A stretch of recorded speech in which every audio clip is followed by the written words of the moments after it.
अला रसूलिहिल करीम अम्मा बअद फ़अऊज़ु बिल्लाहि मिनश शैतानिर रजीम बिस्मिल्लाहिर रहमानिर रहीम वमन यब्तग़ि गैरल इस्लामि दीनन फ़लन युक़बल मिन्हु व हुवा फ़िल आख़िरति मिनल ख़ासिरीन। अल्लाह तबारक व तआला अपने कलाम अज़ीम में इरशाद फरमा रहा है कि जो इस्लाम के अलावा किसी और मज़हब को तलब करेगा तो वो उससे हरगिज़ कबूल नहीं किया जाएगा और वो आखिरत में घाटा पाने वालों में से होगा। अल्लाह तबारक व तआला ने अपने कलाम अज़ीम कुरान अज़ीम के अंदर मुसलमानों की हिदायत के लिए तमाम असबाब पेश फरमा दिए हैं, मगर अफसोस हमारे मुसलमान बहन भाई आज कुरान की तालीम से दूर हैं और उनका माहौल ऐसा आम होता जा रहा है जिसकी वजह से बाज़ लोगों को ये भी ख़बर नहीं कि वो किन के साथ सोहबत इख्तियार कर रहे हैं,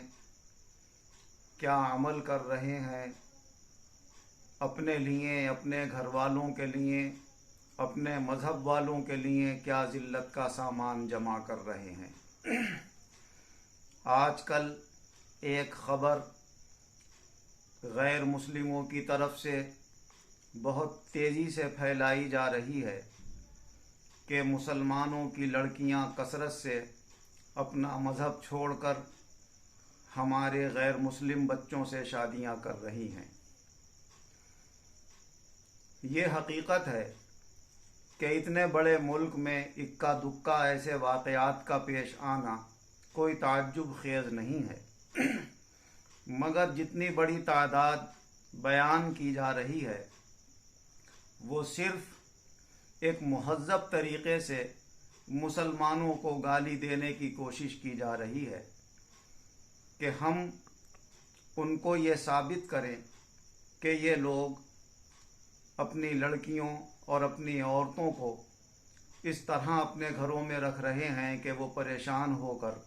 दूसरे मज़हब के लड़कों को पसंद कर रही हैं और उनसे शादियां कर रही हैं। अगर ऐसा होता कि हमारी मुसलमान लड़कियां कसरत से अपने मज़हब को तब्दील करके दूसरे मज़हब में जाती तो हरगिज़ हमारे मुल्क में ये मज़हब की तब्दीली जो किसी लालच के ज़रिए से हो या किसी के दबाव में हो, ऐसी तब्दीली को नाजायज़ करार नहीं दिया जाता। कानून जो बनाया गया कि कोई भी शख्स अगर किसी दबाव या लालच से मज़हब तब्दील कराता है तो वो मुजरिम करार पाएगा, ये इसी खौफ की वजह से बनाया गया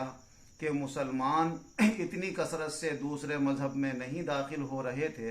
जितनी कसरत से दूसरे मज़हब के लोग मज़हब इस्लाम को पसंद करके उसमें दाखिल हो रहे थे। इससे पता ये चलता है कि ये गैर मुस्लिमों की सोची समझी एक साजिश है कि जिससे मुसलमानों को बदनाम किया जाए और ऐसी ख़बरें फैलाई जाएं जिससे उनका दिल दुखे और वो ये सोचें कि हाय हमारी बहन बेटियां कितनी बड़ी तादाद में, लाखों की तादाद में दूसरे मज़हब को इख्तियार कर रही हैं। ऐसी इक्का दुक्का अगर कोई वाक़या पेश आ भी जाता है तो उसे टीवी के ज़रिए, सोशल मीडिया के ज़रिए हाईलाइट किया जाता है और हमारे बहुत से भोले भाले मुसलमान पढ़े लिखे भी इस साजिश का शिकार हो जाते हैं कि वो ये समझने लगते हैं कि वाक़ई में कसरत के साथ ऐसा हो रहा है। वो लोग तो चाहते ही ये हैं कि इसका खूब प्रोपेगेंडा किया जाए और इससे हमें दो फ़ायदे हासिल हों। एक तो ये कि इससे मुसलमानों का दिल दुखे और दूसरे उनकी लड़कियों के अंदर ये रुझान पैदा हो कि वो गैर मुस्लिमों से अपने ताल्लुकात बढ़ाएं और जब वो ये गलत कदम उठाएं और उनके माँ बाप उस पर एतराज़ करें तो उनके पास ये जवाब हो कि लाखों की तादाद में जब मुस्लिम लड़कियां ये गलत कदम उठा चुकी हैं तो फिर अगर हमने उठा लिया तो इसमें क्या नुकसान और क्या बुराई की बात हो गई। जबकि इतनी बड़ी तादाद समझ में नहीं आती जैसे कि बयान किया जा रहा है। हाँ, इक्का दुक्का वाक़यात का पेश आ जाना इतने बड़े मुल्क में, मैंने फिर कहा कि कोई ताज्जुब की बात नहीं है, लेकिन फिर जो गैर इसका प्रोपेगेंडा कर रहे हैं वो तो कर ही रहे हैं। हमारे मुसलमान भाई फिर उन वीडियो को अपने ज़रिए से उसको खूब शोहरत में ला रहे हैं, तो ये तो उन्हीं का काम हो गया। वो तो चाहते ही हैं कि हमारी बात को खूब फैलाया जाए और दूर दूर इसे फैलाकर लोगों के जहनों में ये बात डाली जाए और उनको तकलीफ़ दी जाए, परेशान किया जाए और इस तरह से ऐसे वाक़यात को हाईलाइट किया जाए। अब रही कि हम ऐसे वीडियो के ज़रिए से अगर ये चाहते हैं हमारे उलमा, हमारे पढ़े लिखे लोग कि हमारे मुसलमान इससे होशियार हो जाएं, एहतियात से काम लें, अपने घरों का माहौल दुरुस्त करें, तो इसके लिए हमारे पास और भी तरीक़े हैं, जैसे कि हम अपनी तकरीरों वग़ैरह के ज़रिए से, नसीहत के ज़रिए से कुरान व हदीस की रोशनी में ईमान की अज़मत, आखिरत की कामयाबी का यकीन लोगों के दिलों में कायम करें। अगर वो बदलेंगे और समझेंगे तो उसी नसीहत से समझ जाएंगे, वरना आजकल जो माहौल ख़राब होता चला जा रहा है उसको संभालना हमारा और आपका काम सिर्फ कोशिश करने का है। कामयाबी देने वाला अल्लाह ताला है, लेकिन उसमें ऐसा रास्ता इख्तियार न करें कि जिससे मुखालिफिन का जो मकसद है वो मकसद उनका हासिल हो जाए कि वो चाहते हैं इसका ज़्यादा से ज़्यादा प्रोपेगेंडा हो, तो हम भी उस प्रोपेगेंडे में शरीक होकर कहीं उनके लिए तालियां बजाने का सबब न बन जाएं। ये मेरी नाक़िस राय है जो मैंने अपनी लोगों के सामने रखी है। बाकी हर आदमी अपनी अपनी राय का मुख्तार है। जो बेहतर हो अल्लाह वो हम सबको समझने की तौफ़ीक़ अता फ़रमाए और इस सिलसिले में बेहतर रास्ता इख्तियार करने की तौफ़ीक़ अता फ़रमाए।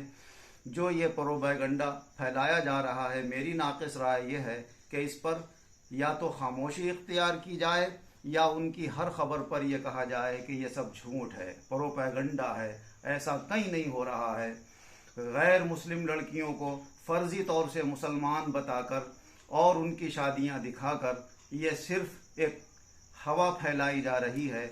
और लोगों के दिल इससे दुखाए जा रहे हैं। जैसे कि पहले आपने सुना होगा कि लोलो मार्केट थी कोई लखनऊ में,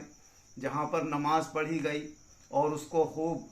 हाईलाइट किया गया, लेकिन जब तहकीक की गई तो पता चला कि वो नमाज पढ़ने वाले मुसलमान नहीं बल्कि गैर मुस्लिम थे। और अभी ट्वीट पर भी एक साहब ने डाला था टिकटॉक के ऊपर, जिसमें ये दिखाया था कि एक गैर मुस्लिम लड़के ने अपनी बहन को बुर्का पहनाकर ये कहा कि ये मुसलमान लड़की मेरे लिए मुझसे शादी करने के लिए तैयार हो गई है और हिंदू मज़हब कबूल करने के लिए तैयार हो गई है, लेकिन उसकी भी जब तहकीक की गई तो वो लड़की मुसलमान नहीं थी। फ़र्ज़ी तौर से उसे मुसलमान बताया गया था, वो उसी शख्स की बहन थी। तो ऐसे हो सकता है बहुत से वाक़यात। क्या मालूम बुर्क़े के अंदर जो औरत है उसका मज़हब क्या है, क्या मालूम जो टोपी ओढ़े हुए शख्स है उसका मज़हब क्या है। खाली टोपियों और बुर्क़ों और नामों से ये हरगिज़ ना समझ लिया जाए कि ये इस तरीक़े से हमारे मुसलमान बहन भाई अपने मज़हब से बददिल हो रहे हैं। ये मज़हब तो ऐसा सच्चा पक्का है कि जिनके दिलों में बैठ गया है वो किसी तरह नहीं निकलता है। हुज़ूर सल्लल्लाहु अलैहि वसल्लम ने इरशाद फरमाया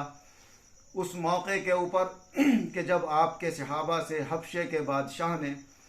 मुलाकात की थी और गुफ्तगू की थी और पूछा था कि क्या मुसलमान होने के बाद कोई शख्स अपने मज़हब को छोड़ता है, तो लोगों ने जवाब दिया था आपके सहाबा ने कि नहीं छोड़ता।